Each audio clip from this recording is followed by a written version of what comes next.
Mi nombre es Aurora, y a mis 65 años creí haber agotado ya todas las historias que la vida tenía para mí. Pero hay momentos en que el silencio se convierte en una carga más dolorosa que la verdad, y el mío se ha vuelto insoportable. Todo comenzó con un mensaje de texto. Era un miércoles por la tarde, y el aroma del guiso que preparaba impregnaba mi pequeño apartamento. Mi teléfono vibró sobre la encimera. Era de mi hija, Rebeca. El mensaje era breve, pero cada palabra fue una esquirla de hielo. Mamá, por favor, no te vistas como una pordiosera para mi fiesta de compromiso. La familia de Chen es muy adinerada y sus estándares son altos. Intenta lucir elegante, por una vez. Me quedé inmóvil, sosteniendo el teléfono con manos temblorosas. La palabra pordiosera resonaba en mi cabeza, un eco cruel que se negaba a extinguirse. Rebeca, mi hija de 32 años, a quien crié sola desde que su padre falleció cuando ella apenas tenía 5. Me veía como una vergüenza. Acababa de comprometerse con Chen Wei, un empresario chino que conoció en una aplicación de citas para profesionales de éxito. Según ella, él era la encarnación de todos sus sueños. Rico, sofisticado, con conexiones que abarcaban el mundo entero. Esa noche, el sueño me fue esquivo. Tumbada en la oscuridad, con la mirada fija en el techo, repasé una y otra vez los pequeños indicios que había ignorado durante años. Las muecas de disgusto cuando la visitaban mis amigas del barrio. La forma en que desviaba la conversación si alguien preguntaba por mi trabajo como asistente administrativa en una clínica dental. Cómo se disculpaba por mi acento cuando hablaba inglés delante de sus amigos de la universidad. El viernes siguiente, llegué a la fiesta de compromiso. Se celebraba en un exclusivo club de campo que Chen había reservado en su totalidad. Llevaba mi mejor vestido, uno azul marino que encontré en una tienda de segunda mano, pero que estaba en un estado impecable. Me había peinado con esmero, sí, e incluso me había con un poco de maquillaje. Creí que me veía, si no elegante, al menos presentable. El salón era un despliegue de opulencia, techos altísimos de los que pendían lámparas de cristal y mesas adornadas con cascadas de orquídeas blancas. Los invitados, enfundados en trajes y vestidos que costaban más de lo que yo ganaba en meses, se movían con una estudiada displicencia.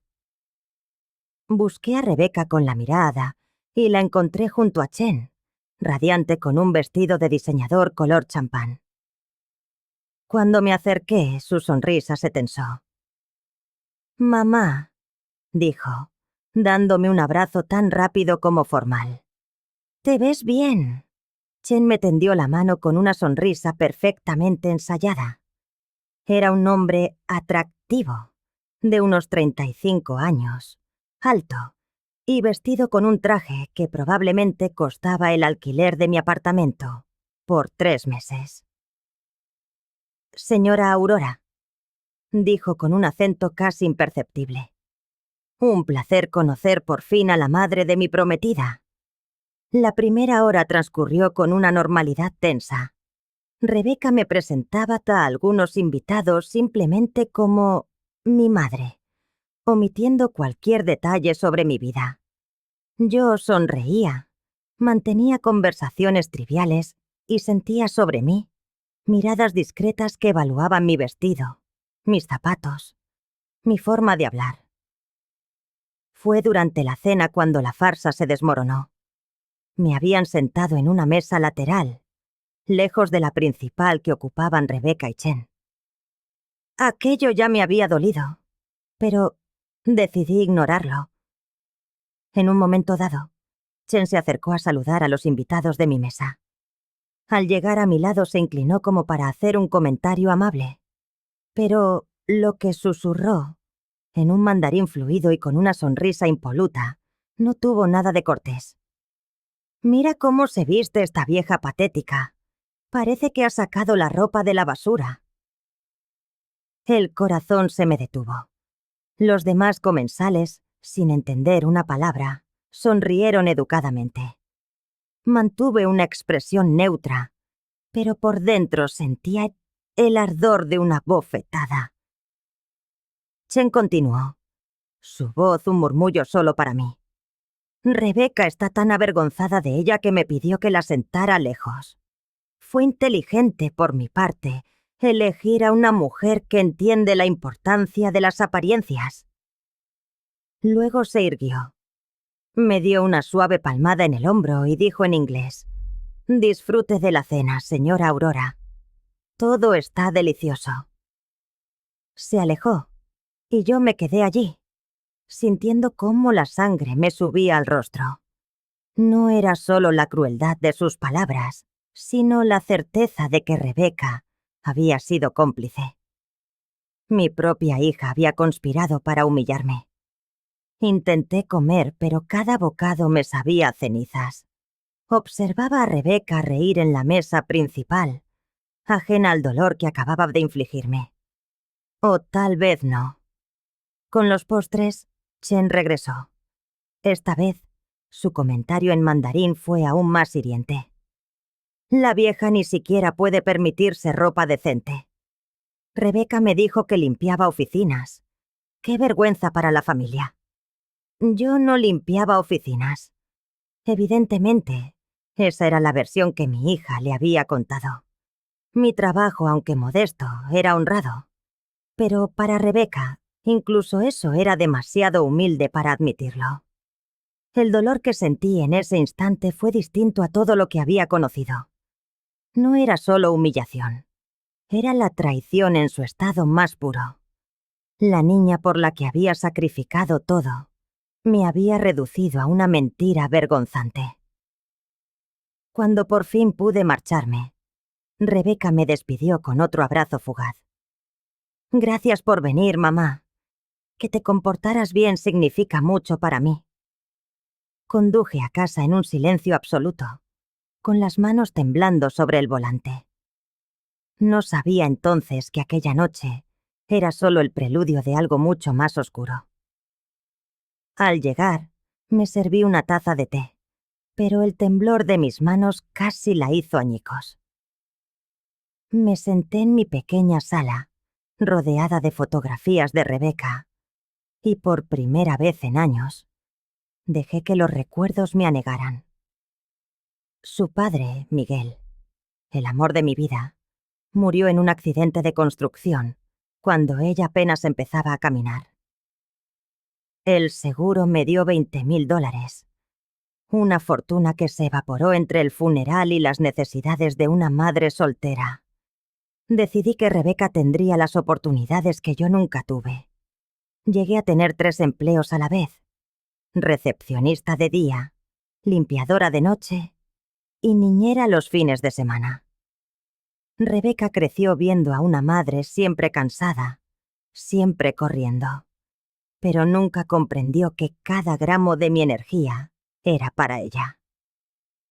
Cuando cumplió 8 años, la inscribí en una escuela privada. La matrícula era una fortuna, casi la mitad de mis ingresos. Tuve que vender la única joya de valor que poseía, el anillo de compromiso que Miguel me había dado. Recuerdo el frío del mostrador de la joyería, la mirada indiferente del tasador y los $600 que me ofreció. La nostalgia no paga las facturas. Los años pasaron, y a medida que Rebeca destacaba académicamente, también se distanciaba. Se avergonzaba de nuestro apartamento, de mi viejo coche, de mí. A los 14, me pidió que dejara de ir a los eventos del colegio.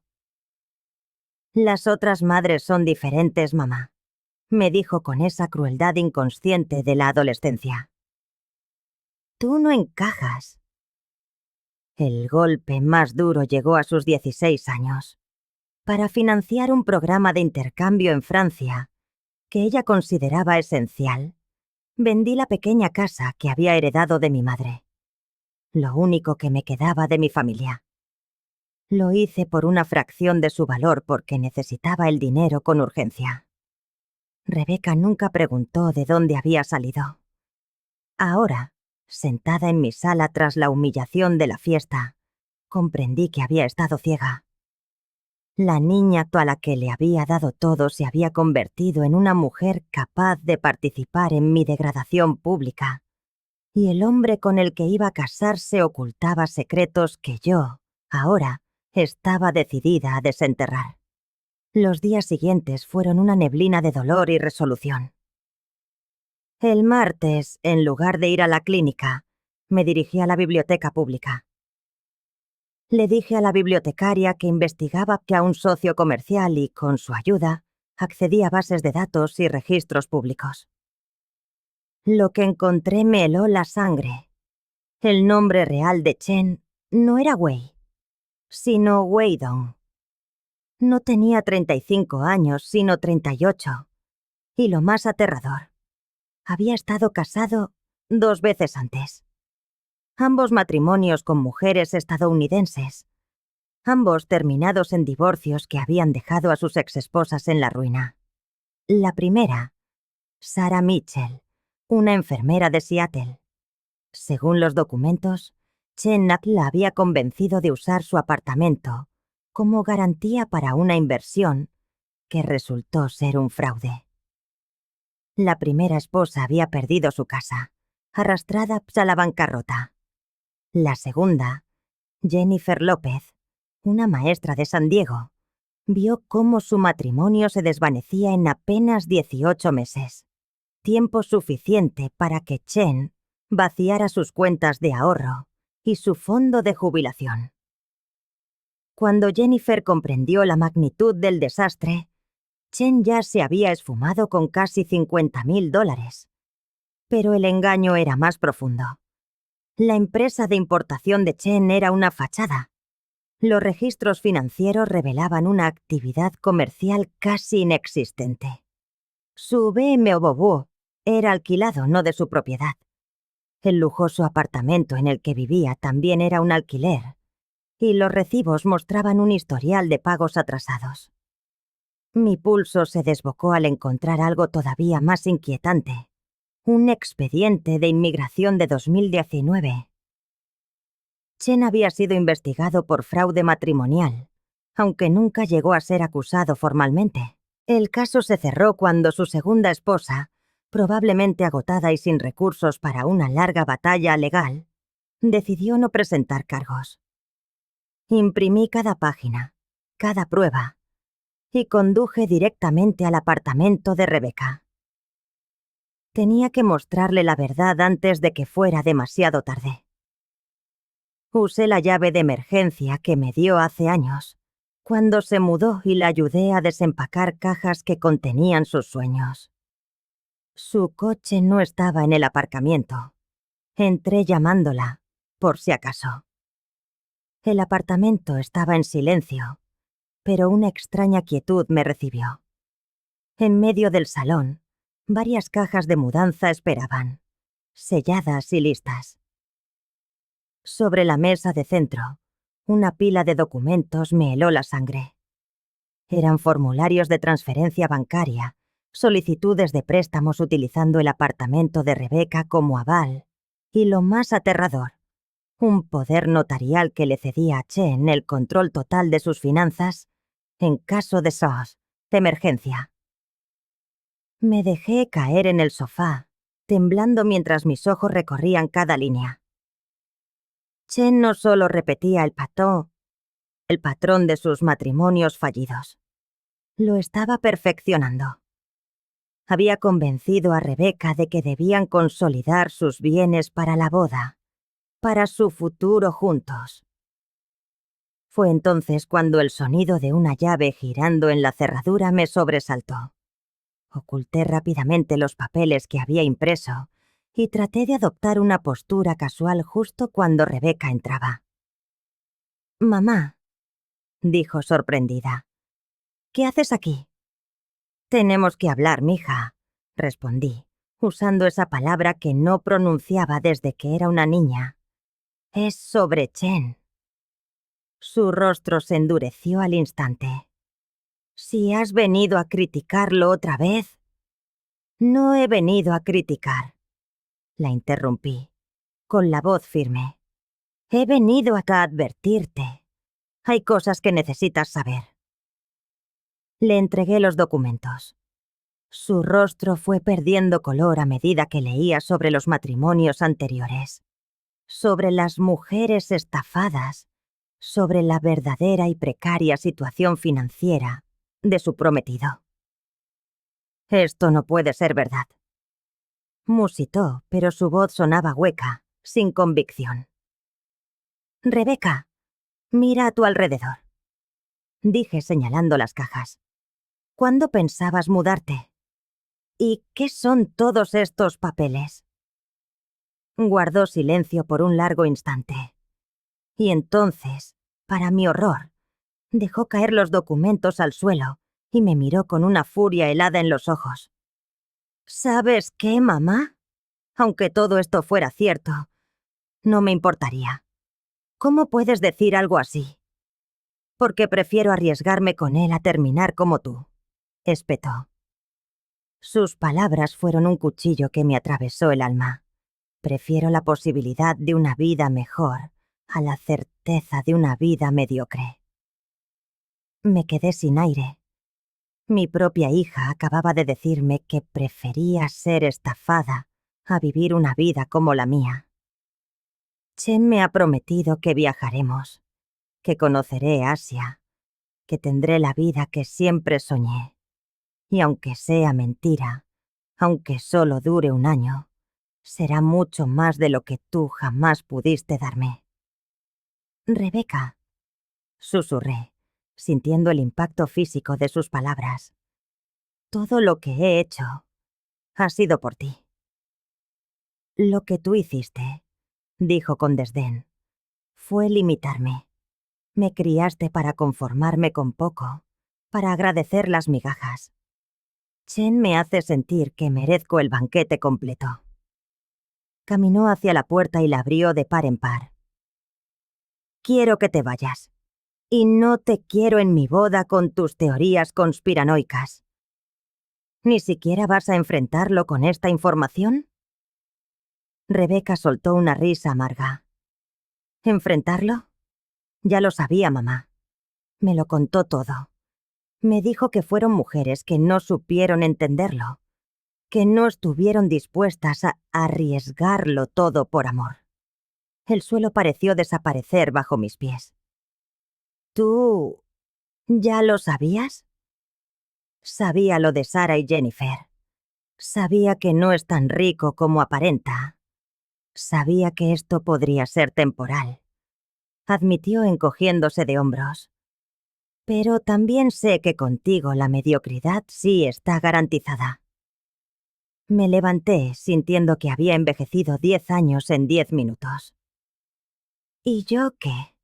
Todos los años que te he cuidado, todos mis sacrificios.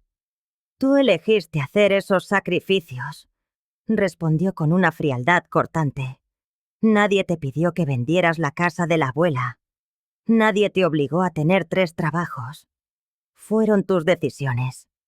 Ahora yo estoy tomando las mías. Caminé hacia la puerta, pero me detuve en el umbral para mirarla una última vez. Cuando todo esto acabe mal, Rebeca, porque va a acabar mal, no me busques. No después de esto. No te necesitaré, replicó. Chen me enseñó que en el mundo hay gente exitosa, gente que no se conforma. Es una lástima que tú nunca fueras una de ellas. Cerró la puerta a mi espalda. El sonido retumbó como una sentencia final. Mientras caminaba hacia mi coche, una emoción nueva se abrió paso entre el dolor, una extraña sensación de liberación. Rebeca había tomado su decisión conociendo la verdad. Ya no era una víctima inocente. Era una cómplice consciente. Y eso lo cambiaba todo. Tras nuestra confrontación, pasaron 2 semanas de un silencio sepulcral. Una parte de mí aún albergaba la esperanza de que recapacitara, de que la cruda realidad la hiciera dudar. Pero el miércoles por la mañana, el cartero me entregó una invitación formal para el ensayo de la boda. El sobre era elegante, de papel marfil con caligrafía dorada. Al pie, escrita con la letra perfecta de Rebeca, había una nota. «Mamá, espero que puedas venir. A pesar de todo, sigues siendo mi madre». No era una disculpa, pero era lo más parecido a Gaucher, a una tregua que iba quizás a obtener. Decidí ir. Algo en mi interior me advertía que la noche no terminaría bien. El ensayo se celebraba en el mismo club de campo de la fiesta de compromiso. Llegué el viernes por la noche, ataviada con mi segundo mejor vestido, uno gris oscuro que había comprado años atrás para la boda de una amiga. Sabía que desentonaría con el lujo de Chen, pero ya no me importaba impresionar a nadie. El salón resplandecía, decorado con una opulencia aún mayor que la vez anterior. Conté al menos 60 invitados, todos vestidos de gala. Reconocí algunos rostros, pero la mayoría eran nuevos, incluyendo un grupo de hombres asiáticos que supuse eran socios de Chen. No me sorprendió encontrar mi nombre en una mesa al fondo del salón, junto a unos primos lejanos de Rebeca, a los que apenas conocía. Mi hija quería mantenerme invisible. Durante el cóctel observé a Chen moverse por la sala como un político en campaña. Apretones de manos, risas calculadas, historias sobre sus expansiones comerciales en Asia, todo con una confianza que habría sido admirable si no conociera la farsa que escondía. Rebeca, a su lado, estaba radiante con un vestido de seda color champán que costaba más de mi sueldo mensual. Pero había una dureza nueva en su mirada. Cuando nuestros ojos se cruzaron, me dedicó un frío y breve asentimiento antes de volver su atención a otros invitados. La cena de 5 platos, seleccionada personalmente por Chen, comenzó. Los brindis se sucedieron. El padre de Chen, un hombre mayor llegado de Hong Kong, habló en mandarín sobre la familia y la tradición. Chen traducía fragmentos, aunque noté que omitía ciertos comentarios que sonaban más a advertencia que a bendición. Fue después del tercer plato cuando Chen inició su propio espectáculo. Se levantó y recorrió el salón, deteniéndose en cada mesa para agradecer personalmente a los invitados. Un gesto que parecía amable, pero yo veía la estrategia detrás de cada sonrisa. Cuando llegó a mi mesa, el corazón me martilleaba en el pecho. Se inclinó, posando una mano en mi hombro, repitiendo el gesto de la fiesta de compromiso. «Señora Aurora», dijo en inglés, su voz rebosante de falsa calidez. «Es maravilloso tenerla aquí celebrando este momento tan especial». Luego, en un mandarín fluido, añadió algo que me dejó sin aliento. «Esta mujer patética no tiene ni idea de lo que le espera a su preciosa hija. Pronto Rebeca aprenderá lo que significa ser verdaderamente útil». Los otros comensales de mi mesa sonrieron, ajenos. Sentí un escalofrío. Chen continuó en mandarín, sin borrar la sonrisa de su rostro. «La vieja ni siquiera sabe vestirse para la boda de su única hija. Miren ese vestido barato. Se nota de dónde sacó Rebeca su falta de clase». Se enderezó, apretándome ligeramente el hombro, y volvió al inglés. «Rebeca es muy afortunada de tener una madre tan comprensiva». Al alejarse, lo escuché susurrar algo más en mandarín a uno de sus socios, que se había acercado a saludarlo. Lo que dijo me heló hasta los huesos. «La chica es más estúpida de lo que pensaba. Ya ha firmado todos los papeles. Para cuando se dé cuenta, estaré en Shanghái con su dinero. El socio soltó una risa discreta y respondió también en mandarín. ¿Y la madre? Chen me miró por encima del hombro. La madre es insignificante. Rebeca ya ha cortado todos los lazos. A partir de mañana ninguna de las dos me importa. Permanecí inmóvil, procesando la brutalidad de lo que acababa de oír. Chen no solo iba a estafar a Rebeca, planeaba desaparecer justo después de la boda. Y mi hija, mi propia hija, le había facilitado el trabajo al apartarme de su vida. El resto de la cena fue una pesadilla borrosa. Veía a Rebeca reír junto a Delael, ajena a que su mundo estaba a menos de 24 horas de hacerse añicos. Quise levantarme y gritar la verdad, pero sabía que no me creería. Había quedado elegido el sueño sobre la realidad. A Chen sobre mí. Cuando empezó el baile, decidí marcharme. No podía soportar un minuto más de esa farsa. Busqué a Rebeca para despedirme y la encontré conversando, en voz baja con Chen, cerca de la barra. Me acerqué con sigilo. «Todo está listo para mañana», decía Chen. «Después de la ceremonia nos vamos directos al aeropuerto. El vuelo a Las Vegas sale a las 6». «¿Tan pronto?», preguntó Rebeca. «Pensé que nos quedaríamos unos días». Chen le acarició la mejilla. «Los negocios no esperan, amor. Además, será más excitante empezar la luna de miel de inmediato. Ya he transferido todo a las cuentas que acordamos». Sentí una náusea. Rebeca asintió, ilusionada con la aventura, sin entender que él acababa de confirmar que el dinero ya no estábamos a su alcance. Me escabullí antes de que me vieran. En el aparcamiento, me quedé sentada en mi coche, temblando. Mi hija estaba a punto de ser destruida, y lo había elegido conscientemente. Pero mientras conducía a casa, la desesperación comenzó a transformarse. El dolor dio paso a una fría determinación. Chen se creía muy listo. Rebeca se creía muy adulta. Ninguno de los dos sabía quién era yo en realidad. Ninguno conocía los secretos de mi pasado, los idiomas que hablaba en silencio, las conexiones que creían cortadas. Chen Wei creía verme aniquilado. Mañana íbamos a descubrir su error. El día de la boda amaneció claro y sereno. Me desperté antes del alba, no por insomnio, sino porque había pasado la noche planeando cada movimiento. Me vestí con sumo cuidado. No elegí mi mejor vestido, sino un cheongsam tradicional de seda azul noche, bordado a mano con hilo de oro. Había pertenecido a mi difunta suegra china y llevaba 40 años guardado en el fondo de mi armario. Un vestigio de una vida que nunca le conté a Rebeca. Recogí mi pelo en un moño elegante, me maquillé con discreción y me puse los únicos pendientes de jade que conservaba de mi juventud.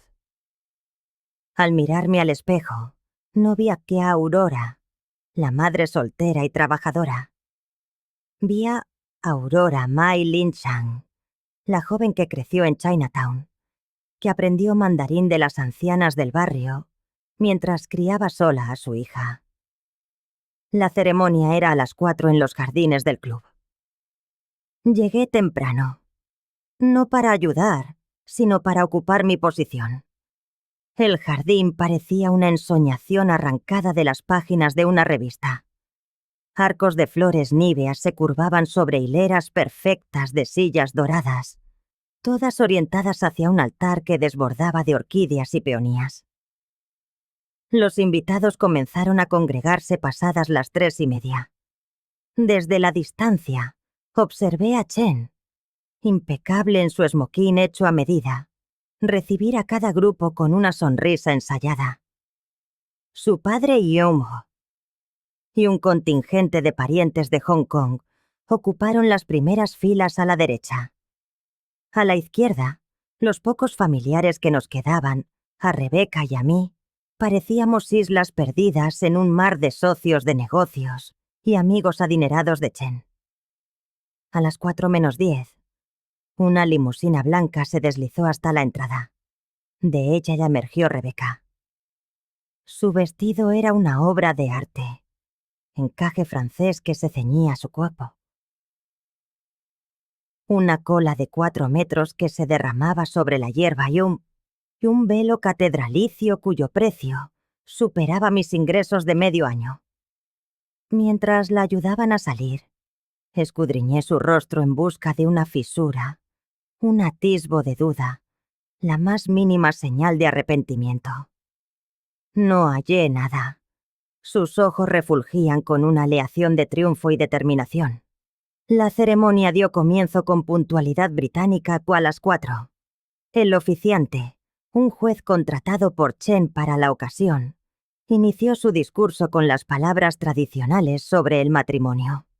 Chen y Rebeca componían la estampa de la pareja ideal. Él, apuesto y triunfador. Ella, radiante y visiblemente enamorada. Fue durante el intercambio de votos cuando supe que debía actuar. Chen recitó los suyos en un inglés pulcro, palabras perfectamente memorizadas sobre amor eterno y compañerismo.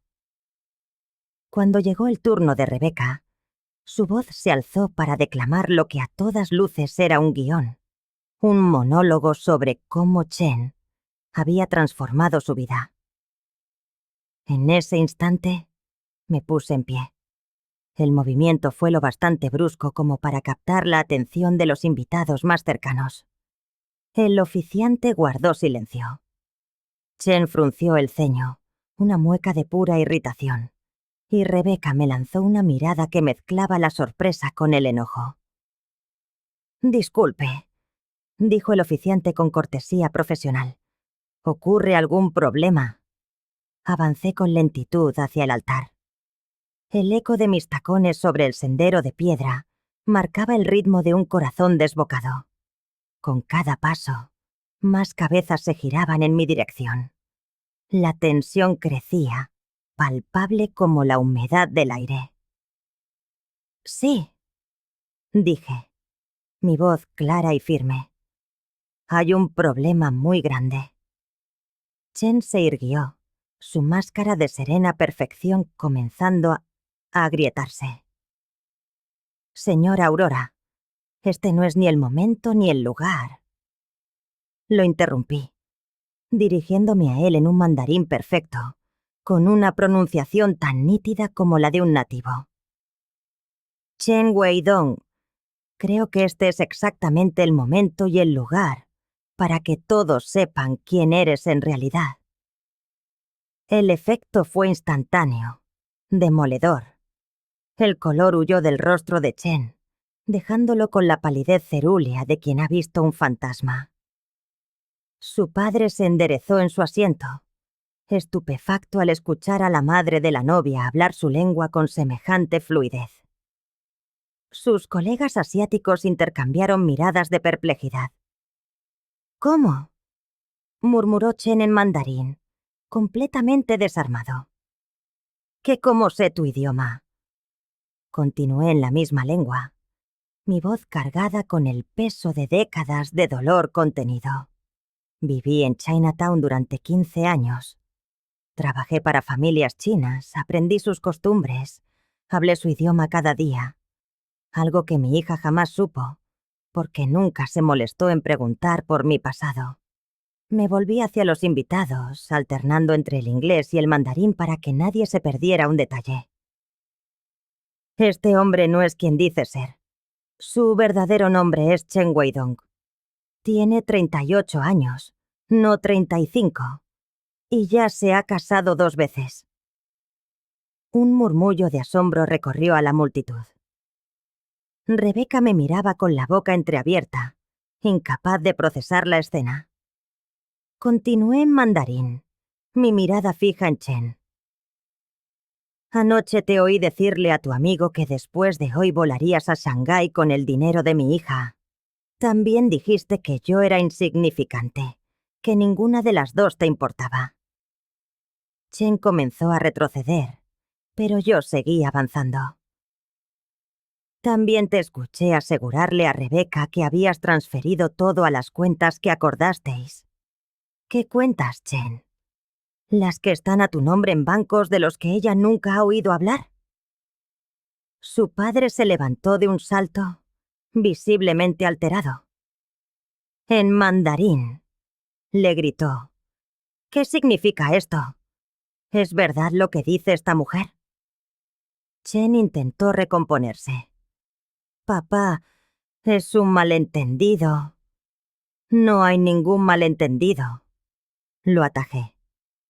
Saqué de mi bolso los documentos que había impreso días atrás y los alcé para que todos los vieran. Tengo aquí las actas de divorcio de tus 2 matrimonios anteriores. Sarah Mitchell perdió su casa porque la convenciste de usarla como aval para inversiones fraudulentas. Jennifer López perdió los ahorros de toda su vida porque confió en ti. El jardín se sumió en un silencio sepulcral, roto únicamente por mi voz. Rebecca permanecía inmóvil, su ramo de novia temblando entre sus manos. Proseguí en inglés para ella. Anoche escuché a tu prometido planear su huida.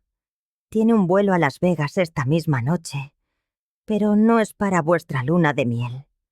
Es para desaparecer con tu dinero. Finalmente, Rebecca encontró su voz. Mamá, ¿cómo puedes? ¿Hablas mandarín? Hablo mandarín, cantonés y un poco de japonés, respondí con tristeza. Hay muchas cosas de mí que no sabes, mija. Cosas que nunca te conté porque creí más importante enseñarte que las personas valen más que su pasado o sus logros. Chen hizo un último y desesperado intento por controlar la situación. Se dirigió a los invitados en inglés. Esta mujer está claramente trastornada. Son los celos de una suegra. Su padre lo interrumpió, gritando en mandarín con una furia que hizo temblar su voz. ¡Silencio! ¡Me has deshonrado! ¡Has deshonrado a nuestra familia! Chen se tambaleó como si hubiese recibido una bofetada. Su mundo perfecto se desmoronaba ante cientos de testigos. Me acerqué hasta que nuestros rostros quedaron a centímetros. En mandarín, con una voz que era a la vez suave y letal, le dije: «Creíste que podías burlarte de una vieja ignorante. Creíste que podías robar a mi hija sin consecuencias.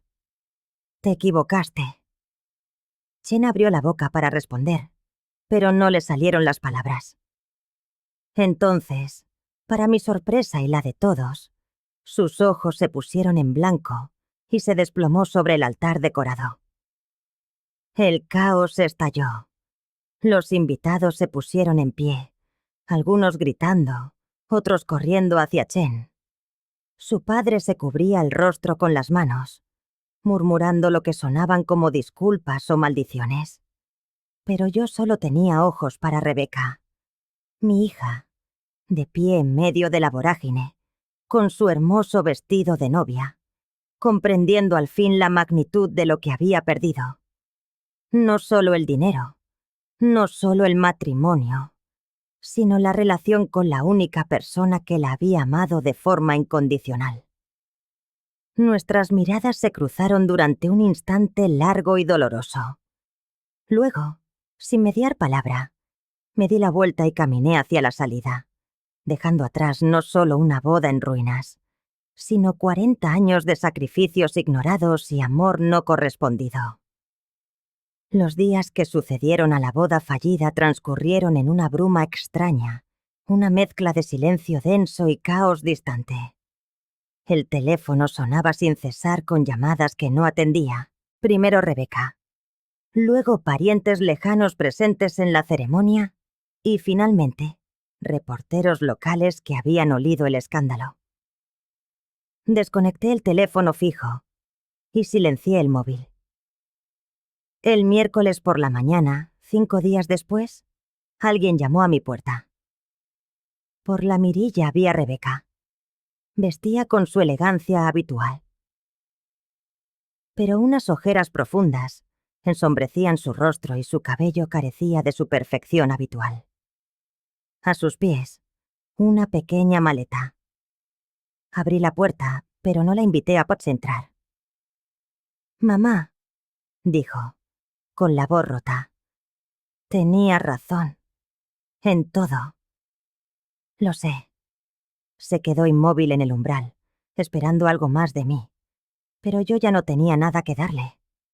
Había agotado mis reservas de compasión maternal 5 días antes, frente a aquel altar. Chen desapareció esa misma noche, continuó.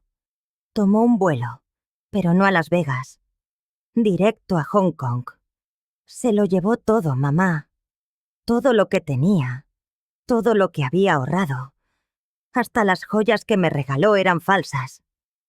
Y mi frialdad la descolocó. Seguramente esperaba que corriera a consolarla, que le dijera que todo se arreglaría, como había hecho siempre. Perdí el apartamento. Los papeles que firmé, él tenía acceso a todo. Los bancos me reclaman préstamos que ni sabía que había solicitado. Las lágrimas comenzaron a rodar por sus mejillas. No tengo a dónde ir. Sentí una punzada en el pecho. El instinto materno que había gobernado mi vida durante 32 años. Pero esta vez, algo más fuerte se impuso. El amor propio. «Rebeca», dije con suavidad. «Hace una semana me dijiste que preferías arriesgarte con Chen a terminar como yo. Que todo lo que hice por ti fueron decisiones que nadie me pidió tomar.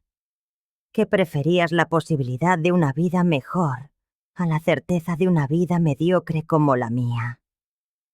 Ella bajó la vista. Estaba enfadada, no lo decía en serio. «Sí, lo decías. Y tenías derecho a sentirlo». Me apoyé en el marco de la puerta. «Pero yo también tengo derecho a las consecuencias de esas palabras».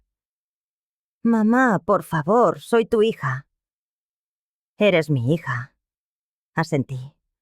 «Pero eso no me obliga a rescatarte de tus propias decisiones. Sobre todo, cuando las tomaste sabiendo perfectamente lo que hacías». Rebeca se derrumbó, sollozando como no la había visto hacerlo desde que era niña. «No tengo a nadie más. No tengo nada. Tienes tu educación, tu experiencia laboral. Tienes 32 años y estás sana». Me enderecé. «Tienes exactamente lo mismo que tenía yo cuando murió tu padre. Con la diferencia de que yo además tenía una niña de 5 años a mi cargo». «¿Vas a cerrarme la puerta en la cara?» «No», dije tras un momento. «Pero tampoco voy a solucionarte la vida». «Ya no». Entré en casa y volví con mi talonario. Le extendí un cheque de $1000. «Esto te servirá para un techo durante un par de semanas, mientras buscas un trabajo y te organizas. Es todo lo que haré por ti». Rebeca lo tomó con manos temblorosas. «¿Y después?» «Después te conviertes en una adulta de verdad. Aprendes lo que significa valerte por ti misma. Aprendes a valorar lo que tienes y a tratar a la gente con respeto». Hice una pausa. Todo lo que intenté enseñarte y que rechazaste porque venía de alguien como yo. Permaneció allí un largo rato, como si esperara que cambiara de opinión. Al ver que no lo hacía, recogió su maleta. ¿Puedo llamarte? Cuando hayas aprendido a valorar lo que de verdad importa en la vida, cuando puedas ver a las personas por quienes son y no por lo que tienen, cuando puedas tratarme con el respeto básico que le ofrecerías a una extraña, entonces podremos hablar de reconstruir algo». Rebeca asintió lentamente y se alejó por el pasillo. La vi marcharse sin sentir el impulso de llamarla, de correr tras ella, de arreglarlo todo como había hecho 1.000.000 de veces. Por primera vez en mi vida adulta, no sentía la necesidad de rescatar a mi hija. Los meses siguientes fueron los más serenos que había vivido en décadas.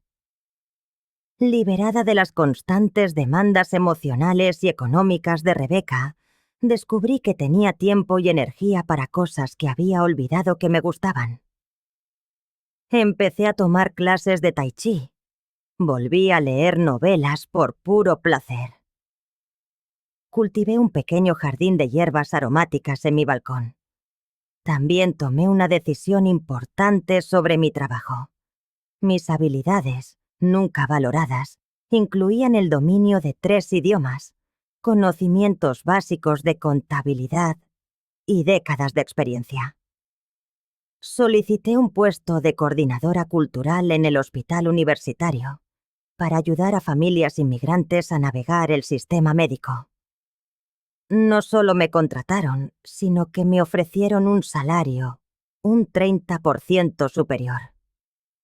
Fue allí donde conocí a Elena, una doctora jubilada de origen mexicano, que se había hecho voluntaria tras enviudar. Tenía 68 años, una risa contagiosa y una visión de la vida que me recordó que era posible ser feliz sin cargar con el peso del mundo. Elena y yo empezamos a comer juntas, luego a ir al cine, después a viajar a pueblos cercanos. Por primera vez, tenía una amistad real, con alguien que me valoraba por ser quien era, no por lo que podía hacer por ella. 6 meses después de la boda, recibí una carta de Rebeca, escrita a mano, en papel sencillo. «Mamá», comenzaba, «estoy trabajando de camarera y vivo en un estudio diminuto. No es la vida que imaginaba, pero es honesta.